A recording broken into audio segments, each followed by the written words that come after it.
Hola, ¿cómo están? Ya estamos conectados para conversar una tarde más sobre derechos, sobre los temas que a ustedes les interesan, y esta vez me está acompañando mi querida amiga y compañera de trabajo, de labores también en el programa, mi querida Pamela Lagos, psicóloga, magíster en psicología, así que una experta en temas de familia. ¿Cómo estás, Carmen Gloria? Muchas gracias por invitarme.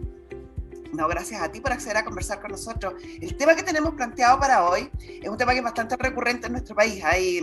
Cuando uno tiene la oportunidad de recorrer Chile, mientras más al sur, más problemas hay, mientras menos centro, más común es escuchar problemas de herencias. Heredar pasa a ser un drama, principalmente porque, y en eso quiero empezar inmediatamente preguntando a ti, Pamela, porque no somos buenos para hablar de la muerte. Entonces no queremos hablar de cómo vamos a repartir los bienes después de nuestros días, no queremos organizar qué va a pasar cuando nosotros no estemos en este mundo, no queremos tocar el tema de la muerte, y eso finalmente nos lleva a dejar inconcluso el tema de la herencia, ya que se generen conflictos que también vamos a ir analizando. Pero la primera pregunta, ¿por qué nos negamos tanto a hablar de la muerte? Principalmente por lo que tú dices, yo creo que tu observación es súper clara, que a medida que uno se aleja y se va volviendo a lugares cada vez más rurales, es más potente esto de no hablar de la muerte, porque tiene mucho que ver con nuestra cultura popular. Con esto de que uno llama a la mala suerte, de que si uno habla de la muerte, si lo dices puede pasar. Hay mucha tendencia que, aunque uno hemos ido avanzando en las generaciones y uno va creciendo y vamos a... cada vez en una vía más moderna, esto queda mucho en nuestro inconsciente y lo traemos heredado de nuestros abuelos. O sea, a la gente no le gusta hablar de la muerte, porque está esta tendencia a creer que es como pájaro de mal agüero hablar de esto. O sea, nadie habla de la muerte y nadie además habla de que se puede morir, cuando suena súper lógico, que es una de las pocas cosas en las que tenemos certeza en la vida, es que que va a llegar. Ese momento nos va a llegar a todos en algún minuto, pero culturalmente cuesta muchísimo hablarlo. Entonces, le cuesta a la persona que se va a morir hablarlo. Cuesta también a la familia, porque muchas veces la familia ya tiene la duda desde antes. ¿Qué va a pasar? ¿Estará inscrito el terreno? ¿No estará inscrito? ¿Qué va a pasar con la casa? No sé qué. Pero nunca lo preguntan, porque nuevamente está esta fantasía de si le pregunto va a creer que lo quiero matar. Si le pregunto va a creer que quiero que a alguien le pase. Y no lo hablamos y se queda esto como escondido bajo el colchón, y cuando pasa queda la escoba porque nadie sabe nada. Y ahí fíjate que eso repercute directamente en el ordenamiento que uno puede hacer en vida de expresar sus deseos y por lo tanto distribuir sus bienes. Son pocos los casos en Chile donde se hace efectivamente el testamento, que en Chile la libertad para testar, hay que indicarlo, está restringida. Uno puede disponer más o menos libremente de solo un cuarto de la herencia, solo un 25%, uno puede dejárselo a quien quiera. La otra mitad de la herencia no está obligada a dejárselo a los legitimarios, asignatarios forzosos, que son los hijos, la cónyuge, a quien se haya hecho una donación, se debe dar alimento. Y otro 25%, uno puede mejorar la porción que le corresponde a estos legitimarios, a los hijos o a la cónyuge. Entonces, a veces sería mucho mejor que pudiéramos realizar este acto. Y las pocas veces que se realiza en Chile, que ya sabemos por qué nos negamos a hacerlo, porque dice Pamela, esta cosa de tabú de no hablar de la muerte, las pocas veces que lo hacemos como algo súper escondido. A mí me ha tocado ver clientes que no quieren que nadie sepa, o no quieren testar porque creen que todo el mundo se va a enterar y que nadie se entera. El acto de testar es súper solemne y es secreto y privado entre las partes. Pero tampoco queremos que nadie sepa que estoy disponiendo de mis bienes, porque no vaya a ser que me maten para quedarse con la herencia. Y ahí está el segundo mito, pues, y por eso que hay tanta cosa acá como de la teleserie que hay que ir sacando, porque ahí está el siguiente mito, que es esto como que también se ha traspasado generación en generación. Creo yo, y esto es una teoría mía, no está en ningún estudio, que debe venir también con que antiguamente, como la salud mental la gente no se preocupaba tanto, había más demencia, había más problemas cognitivos en la tercera edad. Entonces está esta tendencia a creer que los hijos tienen algún tipo como de injerencia en el bien de los papás cuando los papás siguen vivos. Eso es muy Entonces, cierto. mucha gente mi papá mayor le que es dejó la como, casa a no sé quién y no me pidió permiso, no me avisó. exacto, o quiere vender la casa, esta señora de 80 años quiere vender la casa y no me ha dicho nada. Entonces en los adultos mayores eso también empieza a aparecer en la cabeza, y hacen toda esta cosa del testamento y todo medio escondido, porque creen que los hijos deberían darle permiso o que podrían negarse, por ejemplo. Y yo creo que ahí está la razón por la que hacen esto siempre por abajo y terminan traspasándole a uno. Es importante al respecto señalar que en el aspecto legal, que es mi área, apoyando lo que tú estás diciendo, que está muy correcto, efectivamente los padres tienen plena disposición de sus bienes hasta el último día de su vida, o sea, mientras estén con sus facultades mentales impecables, ellos pueden hacer y deshacer y no tienen ninguna obligación de pedirle permiso, ni autorización, ni avisarle a ningún hijo. Entonces ellos mientras estén con vida podrían vender sus bienes, regalar sus bienes, donar sus bienes o testar sobre ellos, dejándole a los bienes, distribuyéndolo de la forma que la ley determina. Lo que no se puede hacer, que es una pregunta bastante frecuente, la respondo al tiro, es dejarle por herencia, por testamento, todo a un solo hijo y no dejarle a los otros. Esa situación de no dejarle bienes a un hijo es lo que se conoce en derecho como el desheredamiento, y el desheredamiento es una acción judicial que debe interponerse en los tribunales civiles y que solo lo permite la ley bajo alguna de las causales que establece taxativamente nuestra legislación, y son de mucha gravedad, es como no socorrer al padre en situación de abandono, intentar contra la vida o integridad física de alguno de los padres a quien se pretende testar, haberse casado con el asesino de quien atentó contra la vida del padre. Son situaciones muy, muy graves y que deben ser determinadas por un tribunal. Es la única forma de dejar sin herencia a alguien. O sea, se puede desheredar, pero tiene que ser con un tribunal. No es como que yo le pueda decir, te desheredo, así nomás. Esto de la teleserie, no, en Chile no es aplicable. Te voy a quitar la herencia, así que es muy común en las teleseries, pero en la realidad, en la práctica en nuestro país, no. Que también es muy bueno, ojo, porque hay ciertos momentos de impulsividad dentro del ser humano en donde yo puedo decir, no quiero saber más de ti, y por eso que a mí me gusta que la ley como que ordena estas situaciones, porque se hace cargo de entender que podemos tener actos impulsivos, pero que en base a eso te hace pasar por todo un proceso en donde tú tienes el tiempo de reflexionar, de volver a integrar y tomar una decisión consciente de lo que estás haciendo. Tremendo apunte, Pame, porque lo mismo pasa en distintas situaciones de la ley. Por eso que la ley contempla estos tiempos, por ejemplo, para divorciarse, que tiene que pasar un tiempo, no es inmediato, porque claro, a veces nos da la locura y en 2 días después se nos pasa. Sigamos con el tema y el paso siguiente, hablando de herencias. Cuando ya se produce el deceso de una persona, viene ahora todo el proceso de realizar trámite, lo que también causa una serie de conflictos porque este trámite que se llama posesión efectiva, que es el único trámite que permite determinar quiénes son legalmente los herederos de una persona, que si hay testamento debe realizarse en los tribunales civiles y si no hay testamento debe realizarse ante el registro civil, muchas veces es cuestionado. Porque, ¿por qué realizaste el trámite tan pronto? ¿Por qué no me avisaste a mí? ¿Qué estás haciendo con las cosas? Pues te quieres apoderar de todo. Sí, genera nuevamente conflicto. Y sabes que en todas las familias se da, bueno, todas las familias y las personas cuando tenemos un duelo pasamos por todas las etapas, ¿sí? Por esta etapa de negación que le llaman, que más bien negación se llama escisión, en donde yo puedo separar lo más cognitivo o lo más emocional. Entonces hay personas que se van netamente lo emocional y se pierden y no logran pensar, o personas que separan lo emocional y se quedan solamente con lo cognitivo, que son esas personas que funcionan, que le echan para adelante y arman la cosa y después se dedican a llorar. Esa es la primera etapa. Esa gente que como que va para adelante como caballo carrera, generalmente después te pasa la cuenta y después te viene la carga emocional, ¿o no? Y te tiene que pasar la cuenta, porque la energía que usa tu psiquis para mantenerte escindido, que se llama, para mantenerte como separado lo emocional de lo cognitivo, es muy grande. Entonces en algún minuto tiene que caer lo emocional. Pero en todas las familias, así como se da esto en tu cabeza, que es la primera etapa, después todo el mundo sabe, viene la negación, el enojo, la depresión. Bueno, en esta primera etapa siempre hay alguien de la familia que toma este rol progresivo que se llama, que es el que, ok, en mi familia están todos mal, acaba de pasar esto que es muy grave, alguien tiene que hacerse cargo. Y el que, ¡pum!, deja como la emoción de lado, se activa, se organiza y se pone a hacer todos los trámites, por lo general el que hace los trámites funerarios, el que organiza todas las situaciones que hay que organizar, porque hay harto cosas que hacer cuando alguien fallece, y es alguien muy funcional dentro de la familia, pero que lamentablemente muchas veces el resto de las personas no logran entender esta función. ¿Qué le pasa? ¿Por qué no llora? ¿Por qué se está dedicando a puro hacer trámites? ¿Por qué anda mandando a todo el mundo y él quiere decidir cómo hacer las cosas? Y ahí uno dice, y es bueno que alguien se lo muestra a la familia y diga, ¿sabes qué? Esto también es necesario. Esta persona es necesaria dentro de la familia.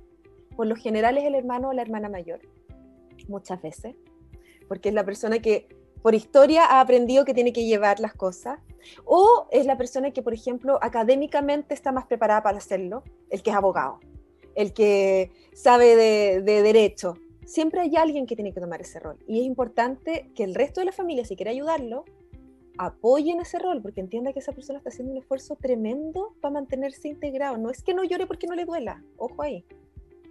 Tremendo punto, porque yo creo que ese es un gran foco de conflicto hablando del tema de herencia.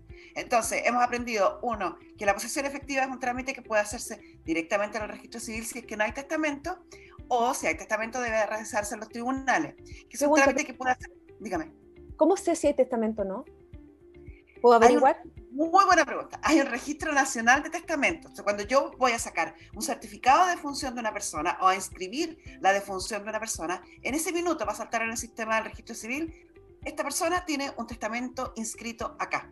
Y ahí se inicia la tramitación y te van a derivar al registro, o sea, perdón, al tribunal para seguir con el trámite de la posesión efectiva. Si no hay inscrito ningún testamento, se realiza el trámite ahí en el registro civil. Y Pamela nos está enseñando, y es muy importante que lo sepamos, que no necesariamente, siempre vamos a dejar la duda, pero lo más probable es que la persona que se encargue de hacer estos trámites, que apresuradamente esté realizando todos estos trámites, no sea por falta de cariño ni por falta de pena, sino que simplemente es esta capacidad que tiene el cerebro de hacernos diferenciar o dividir las emociones de lo que es necesario realizar para sepultar a una persona o para disponer de los bienes de una persona. Así que lo encuentro súper bueno tener claro eso, pero creo que sería una forma de evitar conflicto en un tema que genera mucho conflicto. Y que importante también esto de este registro que tú nos dices, porque nuevamente volvemos a lo importante que es hablarlo. La impresión que debe sentir alguien que va, por ejemplo, a hacer este proceso respecto a su padre, a su madre o a cualquier persona de su familia, que llega al registro civil y le dicen, hay un testamento, si no lo sabías, también debe haber una carga emotiva súper potente detrás de eso. Distinto es, si tú sabes, ya lo hablamos, esto está claro, lo conversamos alguna vez en una comida familiar y yo me puedo acordar en ese minuto y no genero un trauma extra en el momento que estamos viviendo. Oye, yo quiero aclararles desde ya que el tema de herencia es larguísimo, es enorme. Entonces, estamos hablando como de los primeros pasos, estamos hablando desde el testamento, la posesión efectiva y los trámites que hay que hacer cuando se produce el deceso de una persona y cómo después disponemos de los bienes. Retomando lo que estábamos diciendo, es importante también recalcar que el testamento, y a propósito de lo que acotaba Pame hace un rato, de esta inestabilidad que a veces tenemos las personas, el testamento lo podemos cambiar tantas veces como queramos mientras estemos vivos.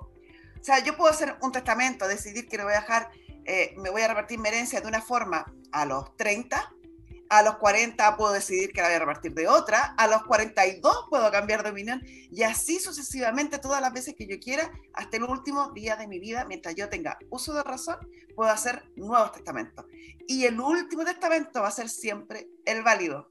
Bueno, y como esto realiza un trámite, porque es muy solemne, de realizarse con el número de testigos y en la forma que establece la ley, y después que inscrito en este registro público, es bien fácil saber cuál es el último. El último inscrito, ese es el que vale. Y ese es el que van a conocer nuestros herederos. Volviendo a otro tema, Pamela, que también es frecuente. Estamos haciendo la posesión efectiva o abrimos el testamento y nos damos cuenta que mi madre nos dejó a todos por igual o benefició a uno que no era yo. Pelea nuevamente. ¿Pero cómo? Si yo fui la que la cuidé, si yo fui la que le compré remedios, si yo era la que llevaba a las consultas médicas, si yo creo que siempre te quiso más a ti. Y ahí de nuevo se genera otra bataola. Y eso tiene que ver también con ciertas creencias que tenemos. Por alguna razón los seres humanos creemos que nuestros neurotransmisores son finitos. Como que nosotros pudiéramos, como que tenemos una cuota de felicidad, una cuota de enojo y una cuota de amor. Y no, la oxitocina, el cortisol y todo eso los secretamos nosotros. Entonces uno puede querer a todo el mundo. No es esta cosa, hay una como tendencia en los hijos a creer. Claro, a creer así como que el corazón de la mamá o el amor de la mamá es como un círculo. Entonces, cuando nació mi hermana, me quitó la mitad. Y eso no pasa, ¿sí? Entonces, efectivamente, la cantidad del cariño muchas veces está, y son todos iguales, pero hay una tendencia natural de todos los papás, mamás y seres humanos en general, que es neurológica, que tiene que ver con la protección del hijo más desprotegido. Que no necesariamente el que te cuida, porque ahí está lo que tú dices, que lo hemos visto varias veces también en el programa de Gloria, de ay, pero si yo la cuidaba y se lo dejó a mi otro hermano y yo estuve con ella. Nunca la ayudó en nada. Nunca la ayudó en nada. Es que esta tendencia natural tiene que ver muchas veces con sobreproteger más al que veo más desvalido y no necesariamente al que más me ayuda a mí. Cosa que habla de lo poco egoísta que es el amor de madre, porque uno esperaría que dijera, mira, este es el que me dio más cariño a mí, este es el que me dedicó más tiempo, y muchas veces no tiene que ver con eso. No siempre. ¿Qué es? Porque generalmente cuando uno le toca revisar estos temas, generalmente a quien se busca proteger es al más débil. Al pastel, digámoslo como son. Claro, al pastel. O sea, si todos mis hijos lograron una profesión y hubo uno que no, a ese lo beneficio un poquito más. Si todos lograron comprarse su casita y hubo uno que no, a ese voy a ayudar. O sea, es como dices tú, un reflejo de este amor maternal que busca proteger, cuidar, y yo creo que casi instinto humano de proteger al más débil, cuidar al más débil. Exacto, aparece esta necesidad protectora que tenemos las mamás, que desde el desarrollo neurológico que se genera cuando tienes un hijo, lo tienen los papás y las mamás, ojo, se genera esta zona cerebral que te obliga a responder a las necesidades. Eso es parte de ser papá. Uno va respondiendo a las necesidades del niño, ¿sí? Uno ve desde, mira, esta guagua está llorando, ese llanto es de hambre, le doy comida, no la abrigo. Porque por más que yo tenga frío, yo entendí que mi guagua lo que quiere es comida. Ese mismo funcionamiento queda cuando son grandes, y muchas veces pasan estas herencias que uno ve y que hemos visto en el programa que terminan discutiendo, tienen que ver con eso, con que este papá o esta mamá vio quien más necesitaba y entregó la necesidad a ese hijo. No quiere decir que no quiera más, ni que el hijo le haya dicho algo, y ahí está también esta tendencia a creer, Carmen Gloria, que todos los adultos de 80 años tienen discapacidad cognitiva. Vamos a pasar al tema de eso, pero antes de eso te quiero decir que cuesta un poquito que pongamos atención sobre lo que nos está explicando Pamela, porque a veces cuesta verlo como reflejo, porque generalmente esta actitud sobreprotectora no nace en el acto del testamento o al minuto del fallecimiento, sino que generalmente lo que uno le toca ver en la práctica, Pamela, es que ha sido durante toda la vida y por lo tanto se ha creado una rivalidad importante entre hermanos. Exacto, desde antes los hermanos empiezan a sentir estos celos, porque, insisto, porque el papá o la mamá va sobreprotegiendo más a este hijo desvalido, y empieza a aparecer la sensación en los otros hijos de, yo que hago todo bien, me pescan menos. Y sí, el hijo bien portado muchas veces dentro de la ley familiar es el menos pescado, no porque se quiera menos, sino que porque es el que necesita menos ayuda y menos asistencia. No sé si es bueno o malo, es parte de algo que se da en un patrón muy típico de las familias, y tiene que ver con que también los papás no pueden ser iguales con todos, porque no todos los hijos son iguales. Si fueran iguales con todos, tampoco serían justos, en el fondo. Entonces se da esta tendencia natural, y hay muchas veces es el hermano que lo quiere, que encuentran que los otros se enojan con él. Hay una tendencia, una vez alguien me dijo que me encantó, me dijo, yo cuido todos los días a mi mamá, estoy todos los días con ella, y esta otra, que era su hermana más chica, la llama una vez a la semana, la deja feliz. Ya, eso es. Así funciona, ¿sí? Y eso se da en toda la familia, porque en todas las familias todos tenemos distintos roles, y todos hacemos que esta maquinita familiar funcione en base a los distintos roles que nos van tocando. Ya sabemos, cuando la madre entonces o el padre deja la herencia a uno, solo trata de beneficiar a uno generalmente porque lo ve el más débil, lo ve el que tiene que seguir protegiendo después de esos días. Repartimos la herencia, hicimos la posesión efectiva. ¿Cómo puedo repartir la herencia si es que dejo un testamento? Ya lo dijimos que estamos obligados a dejarle la mitad a quienes son nuestros legitimarios, cónyuges e hijos.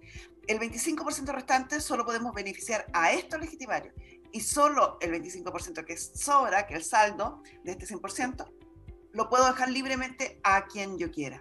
Para disponer de estos bienes, mis herederos están obligados a hacer la posesión efectiva, que si es testamentaria la harán en el Tribunal Civil, y si es intestada en el registro civil. Dígame, papá. Pregunta, ese 25% con el que yo puedo hacer lo que quiera, ¿tengo que dejárselo necesariamente a alguien, o puedo dejárselo, por ejemplo, a una institución, que no sea una persona? puede ser una institución, puedo dejárselo a la Teletón, al Hogar de Cristo, puedo dejarlo para alguna fundación XX que yo quiera, puedo dejarlo incluso a nadie. Y si no lo dejo a nadie, va a acrecentar a lo mejor los pedazos de otro. Y aquí vienen a entrar cuando yo no he dejado, no he dispuesto de mis bienes, que era el tema en que quería entrar, cuando yo no he dicho por testamento cómo deben repartirse esos bienes, necesariamente y obligadamente los bienes van a repartirse de acuerdo a como lo dispone la ley. Y todos estos gastos, que son los típicos donde generan discusión, que son los gastos de enfermedad o los gastos de sepultación de la persona a la que estoy heredando, se descuentan de la masa total. Cuando se cuenta antes de repartir. Antes de repartir. Cuando yo hago la posesión efectiva, lleno un formulario en el registro civil donde pongo quiénes son los herederos. Si dejan uno fuera, simplemente van a quedar muy mal, porque ahora que todo está en línea, el funcionario del registro civil, al teclear el root del caballero, le van a aparecer todos los herederos y va a aparecer que dejó uno fuera. ¿Por qué lo digo? Porque antes a veces hacían eso. Eran 4 hermanos y ponían a 3. Bueno, hoy, desde el año 90, ya no pueden hacerlo porque todo esto está en línea. Ya, pongo todos los herederos. La hoja de atrás hay un inventario donde yo pongo todos los bienes que dejó esta persona. Ese inventario puede en el tiempo ampliarse si es que yo encuentro más bienes, si es que encuentro alguna cuenta de ahorro, por ejemplo, que yo no sabía, o una propiedad que yo no sabía. Y de ahí para adelante, la ley distribuye todos los bienes entre. Aquí vamos a echar para ver. Primero, el primer orden de sucesión. Si hay hijos, los primeros herederos de una persona son los hijos, y los hijos y la cónyuge o el cónyuge sobreviviente excluyen a cualquier otro. ¿Los papás? Excluyen a la mamá, al papá, a los hermanos, a los primos y a quien sea. Excluyen a cualquiera. Los primeros son el primer orden de sucesión, que es excluyente de otros herederos, es el orden del cónyuge y los hijos. ¿Aunque no tengan hijos? No, porque es cónyuge e hijos. E hijos, perfecto. O sea, el cónyuge siempre está. Da lo mismo si tuvieron hijos. Si hay hijos, yo me quedo en ese primer orden de sucesión. Ya. Conviviente. La conviviente civil, que es si yo he firmado el acuerdo de unión civil, tiene derecho a herencia. Si yo he tenido solamente una convivencia de hecho, y esto es súper duro para mí, a veces nos encontramos con parejas que han vivido una vida juntos, pero nunca celebraron ningún contrato, ni de matrimonio, ni de acuerdo de unión civil. Lamentablemente, nuestra legislación no lo reconoce ningún derecho. Y a veces, el resto de la familia, por ejemplo, cuando hay hijos, y los hijos saben que el papá tenía o la mamá tenía esta pareja durante años, desconocen esa realidad. Y lo que es más cruel y que nos toca ver muy seguido, papi, te voy a preguntar,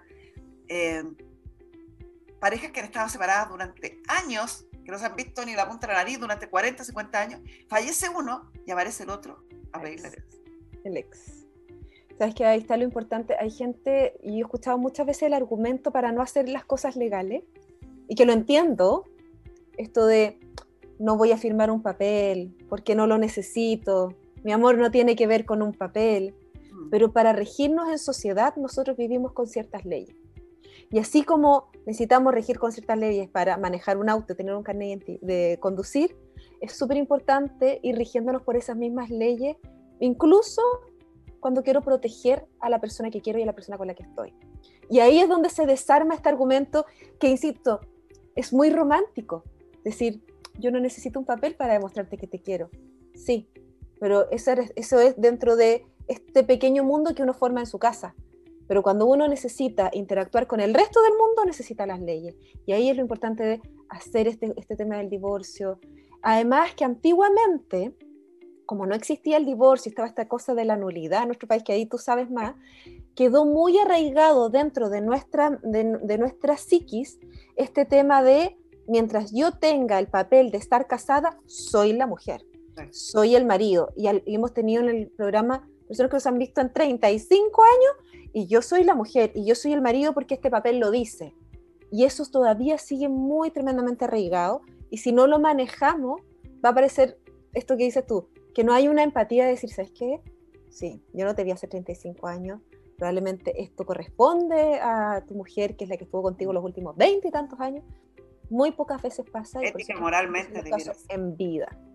Es lo que debería. Segundo orden de sucesión. Supongamos el caso que dijiste tú. Supongamos que no hay hijos. No tuvo hijos la persona que falleció. Se casó pero no tuvo hijos, por ejemplo. o nunca se casó.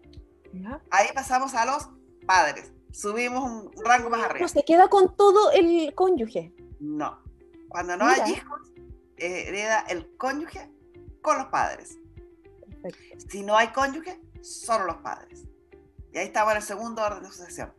El tercero, si no hay, recordemos que todos son excluyentes, por lo tanto, si no hay hijos, pasamos al segundo, que es el de los padres y la cónyuge.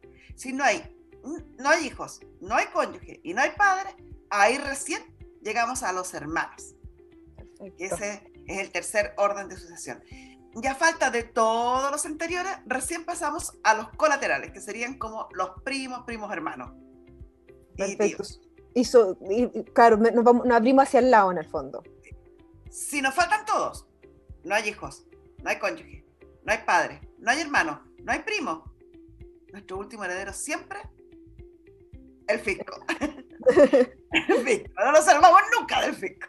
El fisco es nuestro último heredero. Y así es como se reparten. ¿Por qué digo esto? Porque aquí también, Pamela, se hacen discusiones que cuesta entenderlas un poquito, porque generalmente es como, no, mira, yo gasté, fui la que pagué los gastos del funeral de mi madre, o yo fui el que pagué la clínica. Más allá de lo que uno como abogado, Pamela, le pueda explicar a la gente que es, como lo dije, esto se descuenta en este inventario antes, cuando yo pongo los bienes, después pongo cuáles son los gastos o las pérdidas o deudas, igual se produce el conflicto porque a uno le cuesta entender, y eso es lo que te pido que explique, que estos gastos, este apoyo que uno hace en sus seres queridos, debería ser en razón del cariño y no en razón de una expectativa de herencia, pero después se transforma o se quiere traducir en mejores derechos en una herencia. Es que está nuevamente este concepto detrás que es bien inconsciente, pero ahí aparece: mientras yo más gasto, más debería recibir. Es una cosa bien rara, ¿sí? Como esta idea de, si yo pagué la sepultura, entonces yo debería recibir una torta más grande. Por eso es que es tan importante dejar en claro lo que dices tú, que no, que de este total se descuenta al principio, se paga esta deuda y después repartimos. Y eso tiene que ver mucho con las pirámides de necesidades que vamos generando las personas. Me explico. Cuando estamos en crisis, cualquier tipo de crisis, y el fallecimiento de alguien genera una crisis personal y familiar, asumámoslo, nuestro cerebro empieza a actuar en base a prioridades y prioriza lo más importante. Entonces no te permite desglosar para abajo. Entonces, probablemente esa persona, en el minuto que tenga que pagar, perdón que hable tan fríamente, va a tener que ir y pagar y solucionar el problema en ese momento, y su cerebro lo va a hacer actuar directo. ¿Qué pasa después? Como no hay conocimiento de cómo funciona, quiere que le retribuyan todo eso desde otra forma. Entonces es súper importante saberlo desde antes, para que en el minuto en que mi cabeza va a ir y va a actuar, va a tener esta escala de prioridades que va a hacer mi cerebro inconscientemente, que me va a decir, no es el minuto para empezar a pensar y llamar al tío, al primo, al abuelo, a decirle, ¿ustedes están de acuerdo en que yo compre esto, en que yo pague esto? Porque en ese minuto hay que hacerlo nomás. Y después se habla, cuando yo ya sé cómo funciona, también se le va a hacer más fácil a mi cerebro tomar esas decisiones. Y no voy a estar buscando después una retribución que tenga que ver más con la mitología, porque tiene harto que ver con la mitología nuevamente en nuestro país. Esta cosa como de la teleserie venezolana que veíamos antes, así como ella fue la que estuvo en los últimos días y se queda con toda la herencia. Ya eso no pasa. Y eso es lo que muchas veces tenemos en nuestra cabeza, porque volvemos a esto. Cuando uno no habla las cosas, nuestro cerebro rellena con la información que conoce. La información que conocemos es la de las teleseries muchas veces, porque como no lo hablamos y no nos informamos, no tenemos de dónde más sacar información. O los mitos que están tan arraigados popularmente en nuestro país, las creencias populares. Fíjate que otro El día lo papel, hablaba el papel de la casa. Respecto al divorcio, y creo que se hace extensible a cualquier tipo de conflicto en materia legal. Cada vez que hay un conflicto entre dos partes, muchas veces uno como abogado se encuentra que lo que dificulta el acuerdo, dificulta la solución pacífica, es las falsas creencias o falsas expectativas sobre un tema, y que están basadas en mitos, en el boca a boca que se ha repetido, o en situaciones que hemos aprendido a través de las películas, de las teleseries, que no tienen que ver con nuestra realidad, como por ejemplo las peleas campales que hemos visto, Pamela, por los papeles. ¿Quién se quedó con las escrituras de la casa? ¿Quién se llevó las escrituras? Y claro, porque es bien común ver en las teleseries el minuto dramático donde el protagonista quema las escrituras o saca las escrituras en un bolso y atraviesa América con los papeles. En la realidad de nuestro país, esas escrituras no tienen ni un solo valor, porque lo que tiene valor son los registros públicos que hay, como el conservador de bienes raíces, como el registro civil, donde uno puede sacar tantas copias como se le antoje de un documento. O sea, yo puedo empapelar mi dormitorio con certificados de nacimiento, de función, matrimonio, o sacar tantas copias de la inscripción de la casa como quiera en el conservador de las raíces. Pero sin embargo, aún ha costado que la gente entienda eso y siguen peleando por el papel. Teniendo el papel creen que lo hace dueño. ¿Sabes qué? Y esa tendencia que tenemos como a creer en estas fantasías, un poquito que es lo que vemos en la tele, tiene mucho que ver con eso, pero también tiene mucho que ver con la forma en la que manejamos nuestros profesionales en nuestro país. Por eso es que es tan importante estas instancias, Carmen Gloria, que se agradecen tanto lo que tú haces al explicarlo, porque tenemos una tendencia en Chile en que hay un secretismo profesional. Sí. Que es así como... El derecho era, pero latente, yo diría, hasta hace unos años atrás. No quiero yo quedarme con el mérito, pero creo que quienes entramos o hicimos un trabajo más público, desmitificamos. Antes los abogados hablaban casi que en derecho romano, pero ojalá no entendieran nada. Exacto, porque uno no puede contar el secreto, ¿viste? Como que estas cosas, si la gente se entera, puede quitarme la pega. Es muy raro el concepto que había antiguo. Entonces estas profesiones, de hecho, los 3 primeros años de U estaban hechos en base a pura información vaga, y solo al final, después del 4º año en adelante, te contaban la verdad de cómo era esta profesional, para que la gente no entrara en esto. Por eso es que es tan importante hacer el proceso al revés que tú estás haciendo. A través de educar a las personas vamos a evitar este tipo de suspicacias que hay detrás del papel, del hermano favorito. Una vez lo vimos en el programa, el hermano mayor tiene que tomar las decisiones respecto a la herencia. ¿Te acuerdas que está eso también? Como que el hermano tiene mayores derechos porque es el hermano mayor, entonces se respeta porque es el hermano mayor y él va a distribuir para el resto. Y no, la ley está arreglando esto y lo arregla por una razón bien, probablemente por una razón muy legal, muy importante, pero psicológicamente, porque en el minuto de shock de un duelo, la toma de decisiones se hace muy difícil. Muy difícil, porque hay una invasión emocional. Entonces necesitas que alguien te diga, ¿sabes qué? No, esto no es como tú quieres, esto es así, punto. Es súper importante este paso a paso. Hoy otro tema que se acostumbra a conversar y que preocupa también es si las deudas se heredan. ¿Se heredan? Es tremendo. No todas las deudas se heredan, eso hay que dejarlo claro, ni no todas las deudas dejan de heredarse, o sea, hay que ver caso a caso. Empecemos. Lo primero, y lo más genérico, cuando uno tramita la posesión efectiva, que lo puede tramitar cualquiera de los herederos, que no necesita permiso de todos ni de uno, puede ser cualquiera. En el minuto de hacer el inventario, yo pongo cuáles son los bienes que tenía esta persona, bienes muebles, bienes inmuebles, y pongo las deudas que tenía esta persona. Nuevamente, ¿me puedo hacer la tonta y decir no tenía ninguna? ¿O no, van a llegar igual, van a aparecer igual. Puedes no ponerla y van a llegar igual. Pero hay un cuadradito chiquitito que dice si usted acepta esta herencia con beneficio de inventario o sin beneficio de inventario. De ahí viene el término con beneficio de inventario. ¿Ah? De ahí viene ese término, con beneficio de inventario. Con beneficio de inventario. Y ahí es donde hay que marcar con beneficio de inventario si es que usted no quiere asumir las deudas de esa persona. ¿Por qué? Porque en esta lista de bienes y de patrimonios, yo los voy a heredar o se va a repartir entre los herederos, y los acreedores de deudas que son heredables de este señor van a perseguir sobre ese patrimonio sus deudas. Cuando yo acepto la herencia de alguien, ese patrimonio de esta persona y mi patrimonio se van a confundir. Por lo tanto, los acreedores podrían llegar sobre los bienes que yo recibí de él, del heredero, y sobre mis propios bienes, que me dejaría en una situación muy desventajosa. Claro. Entonces, ¿qué hay que hacer? Si yo pongo con beneficio de inventario, quiere decir que yo solo respondo ante los acreedores de este caballero por los bienes que estaban en el inventario, no con los míos. Perfecto. Y si se me acaban los que estaban en el inventario, hasta ahí llegamos. Hasta ahí llegué. respondo hasta el monto que recibí. Si yo recibí 100, los acreedores me podrán cobrar hasta 100, no más. Oye, qué importante, Carmen Gloria, porque además también nosotros tenemos mucho tabú respecto a hablar de las deudas.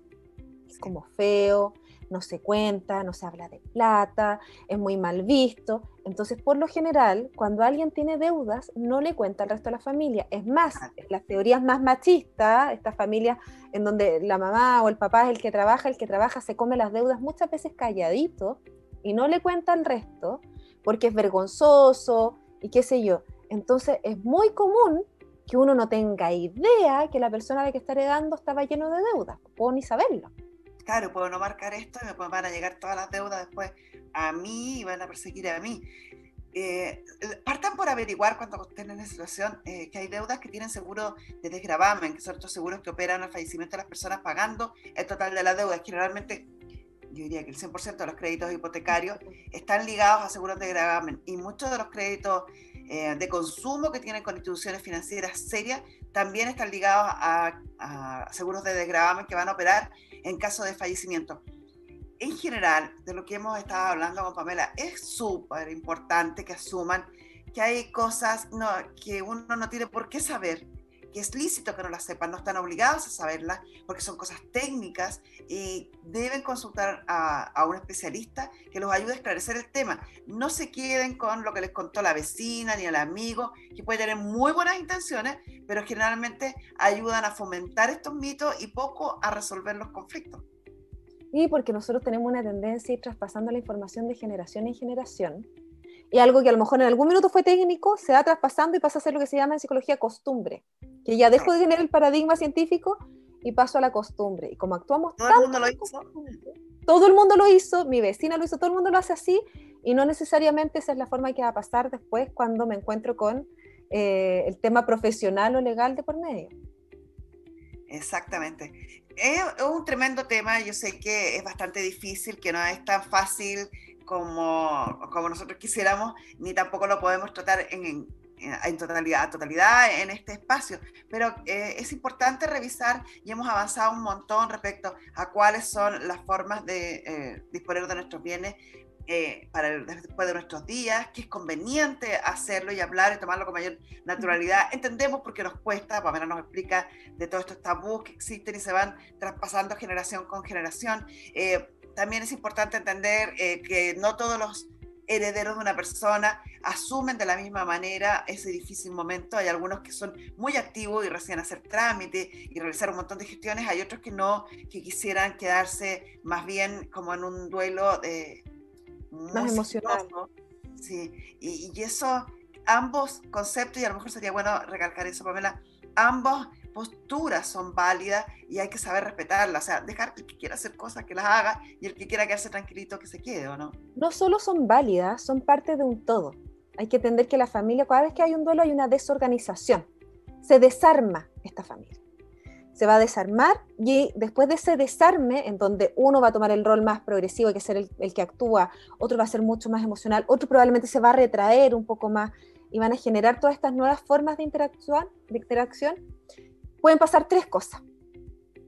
Uno, que se mitifique a la persona fallecida. ¿Qué quiere decir eso? Esta familia, por ejemplo, se juntaba todos los días en pos de esta abuelita, se desorganizó, no nos vimos un par de semanas, se pelearon unos con otros, pero ahora nos vamos a empezar a juntar en pos de esta abuelita. Se mitificó la abuelita y volvemos a reunirnos de esta nueva manera. Segunda opción, que alguien tome el rol de la persona que falleció para generar una reorganización. No la mitificamos, pero hay una tía y alguien que reorganiza. Y tercera opción, que esta familia quede en este estado distinto, en donde se ve menos, a lo mejor se hablan menos, que no es ni bueno ni malo, ojo, porque hay gente que cree que esto es terrible. Esto es parte de una resolución del duelo, en donde algunas familias quedan más pegadas, otras menos, y se reorganiza la forma en la que nos íbamos a relacionar. Y eso es súper necesario conocerlo y saberlo para entender que no es raro, que no es malo, que no es terrible lo que nos está pasando, sino que el duelo es un proceso largo que dura alrededor de un año y que hay que vivirlo así. Un año, incluso más en algunos casos, ¿no? Sobre todo cuando son fallecimientos, sí, entre 6 meses y un año, cuando una muerte más normativa, cuando son muertes no normativas que se llama, que son personas como que no está dentro del ciclo vital esperar que fallezcan, por lo general se alarga hasta 2 años. accidentes, cosas muy repentinas. Harto tema nos da la herencia y harto nos queda por conversar, así que nosotros feliz, Pame, de que puedas sumarte para analizar estos temas, porque así tenemos dos variantes que creo que son súper complementarias y son necesarias entender. Lo que corre, como decía al principio, corre por el carril de lo legal, a veces se dificulta el llegar a acuerdos, el poder solucionarlo, en razón de una serie de procedimientos que tienen que ver más con nuestra psiqui, pero que al no entenderlos, los transformamos en un conflicto judicializado que finalmente la respuesta a la solución del tribunal no va a satisfacer ni va a reparar la relación entre personas que en algún minuto fueron familia, o que son familia. Antes de que ese punto que acabas de dar es tremendamente importante, muy Gloria, porque eso es otra patita que toda parto, pero que también vemos harto. Estas personas que para no vivir el duelo se quedan pegados en judicializar la herencia. Sí. Entonces se les hace más fácil manejar esta cosa desde lo judicial y me quedo pegado y peleo por años por una herencia porque así evito vivir el duelo. Por lo general eso se da cuando la relación con la persona fallecida ha sido un poco ambivalente, cuando ha habido algún problema en eso, y también nuevamente cuando hay alguien de afuera que te lo dice, ¿sabes qué? ¿No será que te está pasando esto? ¿No será que por esto estás llevando a tu familia a este extremo de, volvemos a testar los tribunales con este tipo de cosas, que no es necesaria? Y ahí muchas veces esta persona puede ver que hay otros caminos. Y que es otro problema. Sí. Ya pues, Pamela, agradecerte enormemente la participación, los consejos. Espero que los revisemos, los pensemos, los analicemos y tomemos decisiones con calma, porque cuando nos enfrentamos a la muerte es difícil para todos, es un proceso doloroso, que debemos vivirlo, debemos hacerlo, no sacamos nada con arrancar o discutir con el otro porque no nos va a solucionar el conflicto y porque resolver todos estos conflictos derivados de las herencias de buena forma siempre va a ser infinita, pero infinitamente mejor que llegar a un juicio. Es mucho mejor tanto para la relación de familia como para los beneficios o lucro que yo puedo sacar de esta herencia, porque si no los costos procesales asociados además son altísimos. Así a mí me encanta ese dicho que tienen ustedes, que tú siempre dices en el programa, que más vale un buen acuerdo. Es mejor, incluso yo lo pondría mejor, es mejor un acuerdo más o menos que un buen juicio. Bueno. Muchas gracias, Pame. Muchas gracias, nos vemos. Gracias a ustedes también por habernos acompañado, nos vemos pronto aquí a través de Defensa, el Grupo Defensa y nuestras conversaciones de la semana. Chao.